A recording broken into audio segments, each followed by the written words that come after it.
Alors, bonjour à tous et bienvenue dans cette deuxième vidéo de débriefing de la semaine. Celle-ci va considérer donc, le Dow Jones.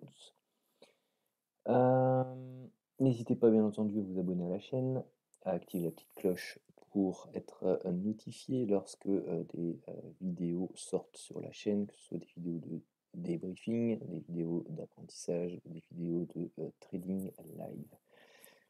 Alors ici, on va débriefer donc la même période que pour le DAX, donc 7 jours, donc à partir on est mardi 17, donc on va commencer au lundi 9 octobre 2023. Ici habituellement donc je travaille au tick par tick, mais là pour avoir plus d'historique, j'ai pris 10 ticks.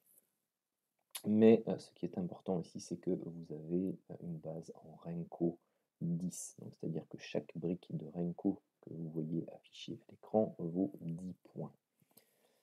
J'y applique un super trend avec les paramètres 2 et 10, et j'y applique bien entendu mes bandes Hocus Pocus en long terme.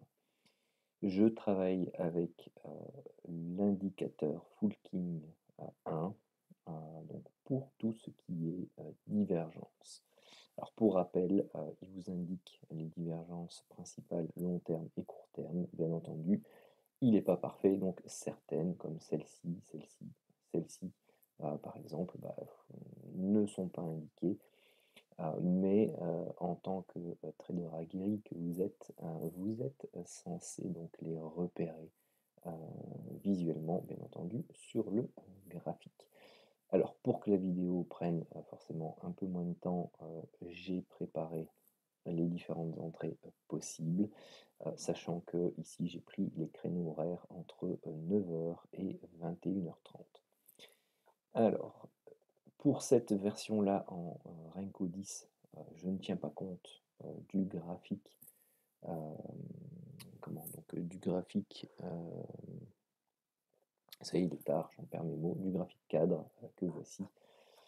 Vous pouvez très bien vous en servir également pour filtrer éventuellement certaines entrées. Mais je l'utilise de manière un peu plus assidue, on va dire, pour pouvoir entrer sur des zones intéressantes et tenir éventuellement des trades plus longtemps, donc soit des intralongs, soit des swings de 1, 2, 3 journées. Ça dépend vraiment, donc ce sont des latents que je laisse traîner. Euh, et voilà. Hop. Sinon, le principe est simple. Une fois qu'on est dans une des deux bandes, donc bande inférieure ou bande supérieure, on attend un setup de divergence, on attend la cassure par les briques, donc par le Renko du super trend, et on y va.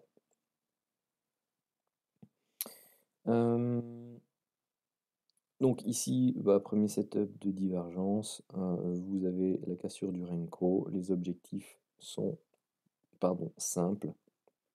Contact ou proximité avec la médiane et contact ou proximité avec l'enveloppe supérieure. Alors ici, la mise à BE, là vous pouvez utiliser le William R parce que ce sont des mouvements de plus grande amplitude, comme vous pouvez le voir que sur le DAX ou comme vous le verrez par rapport au graphique du Dow Jones en Renko 5. Là les objectifs sont plus courts, c'est plus de l'intra-court, ici on est plus sur de l'intra-long. Voire même parfois des positions qui peuvent traîner jusqu'au lendemain. Donc ici, on pouvait entrer là, première zone de TP qui était ici 160. Le stop généralement est de 10 points sous la dernière brique Renko. On pouvait mettre 20. Ça aussi entre 40 et 60 points de stop en fonction de la volatilité et du nombre de points que vous mettez. Moi, je travaille avec 10. Deuxième TP, c'était ici, 260 points. Ensuite, vous avez l'indication ici d'une divergence court terme. On est en zone haute, vous pouviez la prendre, elle allait chercher l'objectif 1, c'était 110 points.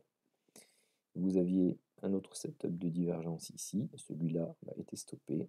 vous aviez un autre setup de divergence ici, fin de journée. Bon, après, vous obtenez ce niveau-là, si vous voulez. Sincèrement, si on est strict, je ne l'ai pas compté hein, dans les points que je vais vous donner à la fin, j'ai compté ça comme un break-even. Après, voilà, si vous vous dites, ok, c'est 19 heures, moi j'ai fait que 80 points, j'ai remboursé ceux-là et j'ai pris 40 points, ça me suffit, ok, au revoir, merci. Moi, je l'ai considéré comme étant un trade à BE, tout comme celui-ci. Sinon, vos 40 points ici en déduction plus les 60 là, bah, ça vous fait 100 points sur la journée, c'est pas mal. Vous voyez tout de suite ici que c'est une journée, si vous ne prenez que les TP1, bah, vous avez 160, 110, ça fait 270. Vous avez 270 à 17 heures. Voilà, 230 si vous prenez celui-là. Si vous travaillez uniquement les TP2, bah, vous avez 260 moins 40, et bien vous avez 220. Donc c'est kiff kiff. Franchement, hein, un TP1 ici, 160 points sur la journée. Comme je vous ai dit, je cherche entre 50 et 100 points. Souvenons-nous que sur le DAX, pour la matinée, ici, on avait également pris 100 à 200 points. Donc vous faites le cumul des deux, c'est une journée explosive. Donc vous avez quasi fait la semaine rien que sur cette journée-là. Journée suivante, un premier setup ici, vous voyez les setups divergence après 9 heures, le premier c'est celui-là, donc c'est un stop.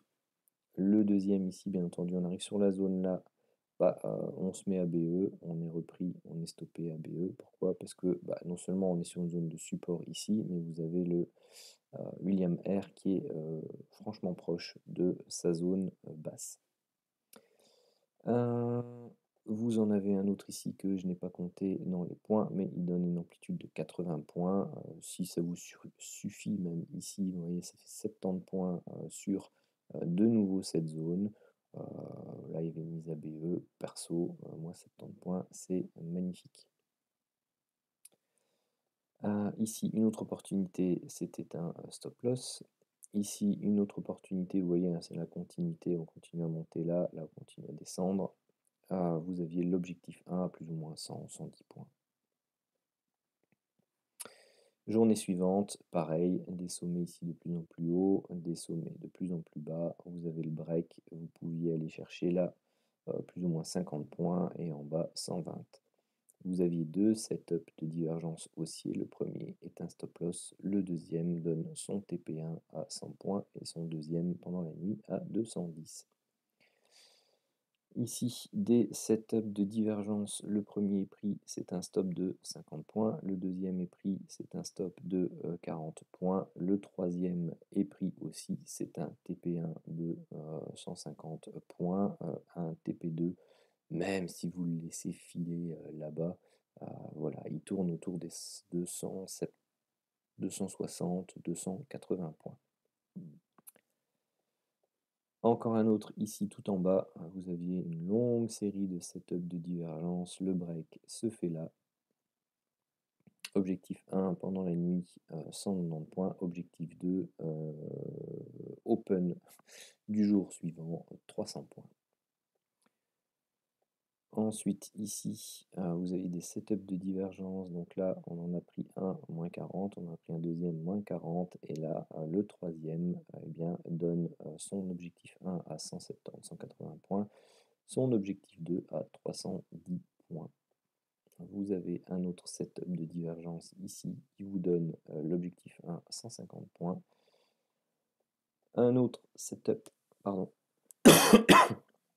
de divergence ici, il vous donne l'objectif 1, bon, il est placé là, mais en fait, il est placé là, c'est 160 points, et 110, pardon, et l'objectif 2, ils sont tous pris à BE ici d'ailleurs.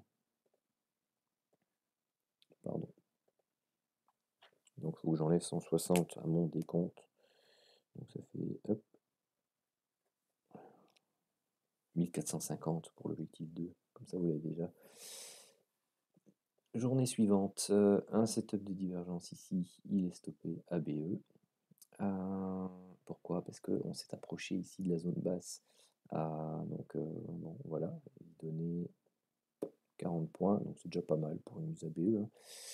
Un setup de divergence visuelle ici qui est stoppé ABE, enfin non, celui-là est stoppé tout court, celui-là est stoppé ABE. Le suivant est ici, il donne l'objectif 1, 170 points, et l'objectif 2, puisqu'on n'est pas repris ABE, hop, il se met là-bas, à 170 points aussi. Donc bon, voilà. Journée suivante, premier setup ici, puisqu'on est dans la zone basse bleue, donc ça c'est la journée d'aujourd'hui. Un premier stop de 50 points. Donc là, vous avez, puisqu'il n'est pas noté, vous avez ici toute la zone là qui est en setup de divergence par rapport à ce point-là, puis ce point-là, puis ce point-là. Celui-là est bon, donne premier objectif 80 points. On est toujours dans le trade, il n'est pas stoppé ABE, et puis il donne son objectif 2 à 140 points. On a un stop loss ici de 40 points, un autre qui est pris ici qui donne son objectif 1 à 130 points, son objectif 2 à 240 points, et pour terminer à 20h56, je ne l'ai pas pris parce que je faisais la vidéo du DAX, qui donne 100 points sur son objectif 1. Si vous faites le compte de ces 7 journées, vous obtenez 1260 points possibles sur l'objectif 1 et 1450 points possibles sur l'objectif 2. Voilà pour le débrief de la version Dow Jones Renko 10. Je vais faire une autre vidéo pour le Renko 5. Merci d'avoir suivi cette vidéo et à dans la prochaine.